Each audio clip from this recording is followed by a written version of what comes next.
From Saints Isidore and Maria Parish in Glastonbury, Connecticut, I'm Carol Vassar, and this is Living in Faith, Hope, and Love. Each week, our pastor, Father Mark Sislenko, delves into Scripture, shares insights from the saints, prophets, and theologians, and discusses practical ways to cultivate faith, strengthen hope, and embody love in the world around us. Through his reflections and spiritual encouragement, this podcast aims to inspire you to live your Catholic faith with joy and purpose. Welcome. Across a lifetime, we make thousands of decisions. Some are mundane: what to eat, what to wear, how to spend our day. Others are of greater importance and impact: who to marry or what career to pursue. Yet it's the motivations of our decision-making that Father Mark focuses on today, using as his example the divergent paths taken by the Magi and by King Herod, as told in the Gospel reading for the Epiphany of the Lord for January 5th, 2025. It's from Matthew chapter 2, verses 1 through 12.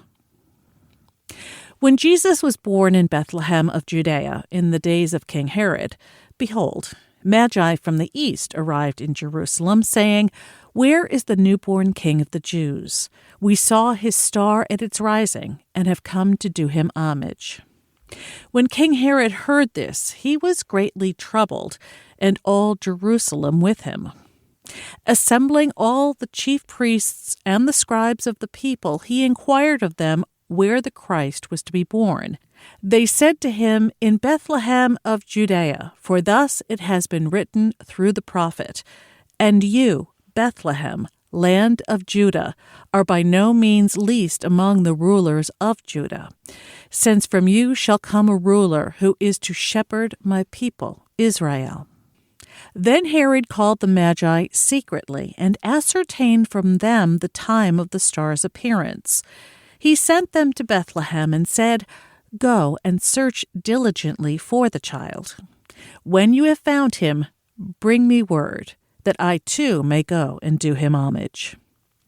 After their audience with the king, they set out. And behold, the star that they had seen at its rising preceded them, until it came and stopped over the place where the child was. They were overjoyed at seeing the star, and on entering the house they saw the child with Mary, his mother. They prostrated themselves and did him homage. Then they opened their treasures and offered him gifts of gold, frankincense, and myrrh. And having been warned in a dream not to return to Herod, they departed for their country by another way. The Gospel of the Lord. As we gather on this very beautiful feast of the Epiphany, and also at the beginning of yet a new year, there's an important question that we can ask and address again, a question that should often be in our minds for reflection and prayer, and it's this: why do you do the things you do? Why do you do the things you do? It may seem like a very simple and somewhat unimportant question, but when you think about it a bit, it's extremely important, as it gets at the motivation for our behaviors and then the integrity, or lack thereof, we bring to our decisions. Our motivations for doing things reveal our character as a person. Maybe we do things out of fear. Maybe we do things out of obligation. Maybe we do things out of respect and social protocols. Maybe I do things to seek pleasure or satisfaction of my own desires and needs. Maybe I do things purely out of self-interest to achieve a goal.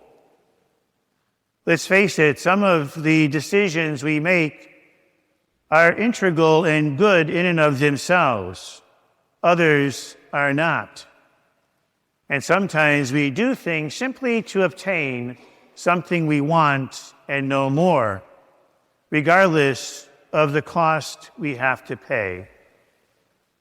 Why do you do the things you do? As you begin to reflect upon that question a bit, it brings us yet to another place, and it's the place of whom do we consult when we need to make a decision? Do we listen purely to what we want and what we desire, or do we seek input from another source, perhaps a source of wisdom, a source greater than ourselves? Today's feast day features two different set of characters. On the one hand, we have the Magi, three men who have heard that the King of the Jews was to be born, three men who wanted to go and pay him homage. Let's assume that the motivation behind their decision was one of self-interest. Maybe they wanted to be the first on the scene to welcome this new king so that they could receive some earthly status and privilege down the road. Maybe their intentions and motivations were suspect for other reasons, but nonetheless, they set out on this journey of investigation. And then we have Herod. And we know pure well that Herod's intentions were very sinister and self-serving. Basically, he wanted to know where the King of the Jews was born so that he could eradicate the problem and eliminate the competition. After all, Herod perceived a great threat in this new ruler of the Jews. As we look at how they played out, Herod, because he was filled with self-interest, and as with many of our decisions that are focused purely on ourselves, fizzled out. He got nowhere with his request. But the Magi, having searched and having been brought to the manger bed, discovered something different. They were changed. And the question then becomes, why? What's the difference between the self-interest of the Magi and the self-interest of King Herod? And the answer to that is God's revelation. You see, the gift of the Epiphany, the word Epiphany, means God manifesting himself, God showing himself to us, God revealing himself to us, revealing his plan of salvation in Jesus Christ. But it's a salvation not just to come in the future, but it's a salvation we can grab hold of now, an experience of God that we can embrace now. When we look at the power behind this feast of the Epiphany, it truly is amazing that God, who for centuries was thought to exist off in the heavens somewhere, now gets born as a child in a manger, taking on flesh and human form just like ours. And the message that God is sending to humanity is that he's not just out there, but I am here. I am here among you. I chose to become visible to you because I want you to know that I am with you and that you need to do nothing to have my presence united with yours. You see, many of us, we go through life believing that there's this huge separation between us and God. And I have to find the magical solution to bridge that gap, to discover my way there so that that gap is lessened and I can participate more in the life of God. And so we look for different prayers and different spiritual practices and pursue different avenues in pursuit of a reality that is basically an illusion. It's an illusion. Because the beauty of the Epiphany tells us that we're not separated from God at all. He's very present to us. And by extension, through the Eucharist, where God continues to take on flesh and feed us with his body and blood every time we celebrate that wonderful gift. God is with us. And so in that dream that the Magi had, God's revelation was dawning.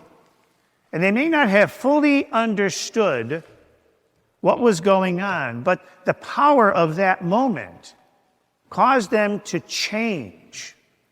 And that's what the Epiphany does. It offers us two things: new direction and new horizon. New direction and new horizon. When we face up against a brick wall, if we listen only to what is going on inside of us, we are going to definitely fall. But if we seek a wisdom higher than ours, to make the decision that we have to make, to choose between A or B, God is saying, I am here. And all we have to do, and it's so very simple, is to do exactly what those Magi did. And that was to show up, express our faith, do homage, and then listen. Show up, express our faith, do homage, and listen. And when we do that, when we believe that God is among us, that God is alive and present and a part of who I am and a part of our world and not out there at all, then as we're working through our difficulties, as we're working through our decision-making, we will get inspiration. We will get a revelation of what we need to do in this moment to bring us where God needs us to be. Because that's the beauty of the celebration we have today. There's no dead end. There's always a new horizon and always a new direction, even when we're facing our very mortality. And so the difference is, if the Magi did not listen to that revelation that came to them, if they disregarded what was said to them in that dream and returned back to Herod, following their own self-invested ways, this story would have ended much differently. And that's how it is with ours. As we go through the business of our lives, as we make those very difficult decisions that are often before us, if we listen to our own voice and go with our own needs and the needs of those around us, our story will end one way. If we listen to where God is leading us and the possibility of new horizons and new adventures and new surprises and new journeys and new directions and new hope, our stories will end another way. And that way is the way of peace. Father Mark Sislenko is the pastor of Saints Isidore and Maria Parish in Glastonbury, Connecticut.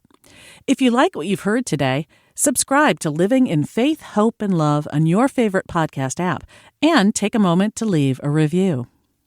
Saints Isidore and Maria is an active parish community, so whether you're a longtime parishioner or just getting to know us through this podcast, we welcome you to join us at Masses or any of our other community events and services. Visit our parish website, isidoreandmaria.org, for a full schedule of happenings. That's isidoreandmaria.org. We're also active on Facebook and Instagram. On behalf of Father Mark, I'm Carol Vassar, and we thank you for listening to this episode of Living in Faith, Hope, and Love.